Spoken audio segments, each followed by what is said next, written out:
du Savoie, monde du Savoie, pas seulement pour les enfants.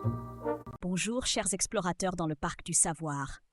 Je me suis déjà demandé comment un grand film de cinéma pouvait tenir dans un petit téléphone et être envoyé sur Internet. Aujourd'hui, j'ai parlé de petits emballeurs invisibles qui savent rendre un film beaucoup plus petit sans l'abîmer. J'ai invité tout le monde à partir ensemble à l'aventure pour découvrir les secrets de la vidéo numérique. Dans le coin de Pierre, j'ai rencontré le rat et le chien. Le rat a pensé que les codecs vidéo étaient sûrement de petites créatures avec des ciseaux qui coupaient les parties ennuyeuses d'un film pour qu'il soit plus court et plus léger. Le chien croyait que c'était une sorte de nourriture spéciale pour la télévision, pour qu'elle ait la force d'afficher des images colorées plus vite que d'habitude. Leurs idées m'ont fait sourire. Alors, j'ai expliqué que les codecs vidéo ne sont ni des créatures ni de la nourriture, mais des programmes qui savent réduire la taille d'un film pour qu'on puisse l'enregistrer et l'envoyer. Sous le grand arbre, j'ai rencontré le perroquet et le chat. Le perroquet a remarqué que lorsqu'il vole devant un ciel tout bleu, le ciel reste toujours pareil. Donc le codec devrait enregistrer la couleur bleue une seule fois, puis seulement retenir le mouvement de ses ailes.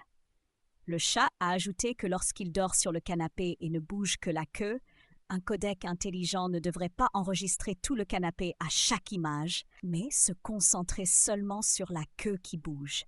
Ils ont donné de très bons exemples.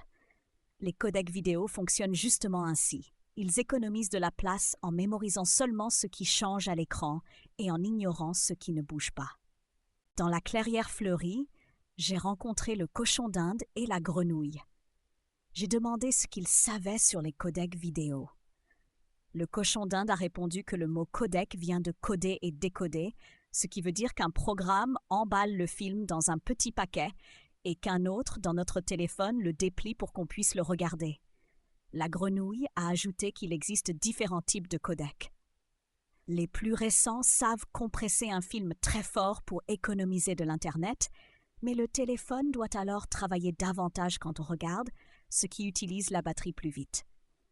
Je les ai félicités pour leur grande connaissance de cette technologie. Chers chercheurs, aujourd'hui nous avons compris que les codecs vidéo sont la clé pour regarder des films sur Internet. Nous avons appris qu'il consiste à emballer et déballer intelligemment les images en supprimant les informations répétées pour gagner de la place. J'espère qu'à présent, vous verrez les films sur vos téléphones d'une autre façon.